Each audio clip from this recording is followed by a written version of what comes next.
बिहार में 35-40 वर्षों में पहली बार अगर कोई पलायन और रोजगार की बात कर रहा है तो इसलिए कर रहा है कि प्रशांत किशोर ने, जनसुराज ने वो मुद्दा बनाया है। जिन व्यक्ति का आप नाम ले रहे हैं, कांग्रेस के नेताओं का या तेजस्वी का, ये लोग तो यहाँ पहले से भी राजनीति करते रहे हैं। आज से नहीं, 20 साल 30 साल से राजनीति कर रहे हैं। इनके मुंह से तो कभी आपने पलायन की बात नहीं सुनी।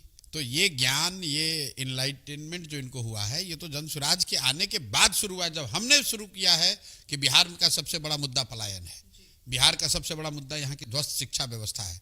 आप राहुल गांधी का, तेजस्वी यादव का कोई मुझे भाषण सुना दीजिए, लोकसभा चुनाव लोग लड़े हैं, किसी भाषण में इन्होंने पलायन की बात करी हो, किसी भाषण में इन्होंने ध्वस्त शिक्षा व्यवस्था की बात की हो। अब इनको लग रहा है कि अरे प्रशांत किशोर और जनसुराज में इतने लोग पलायन के नाम पर जुड़ रहे हैं तो हम भी कर ले।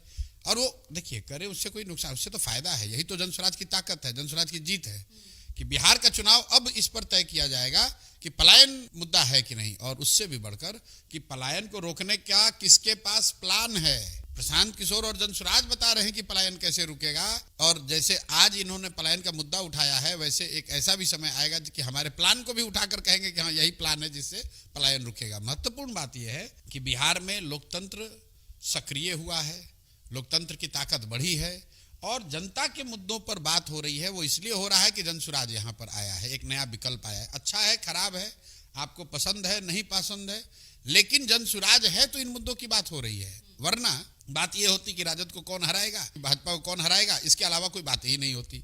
और जनता भी घर में बैठी रहती कि भैया विकल्प तो कोई है नहीं, लालू को अगर नहीं देना चाहते हैं तो नीतीश को।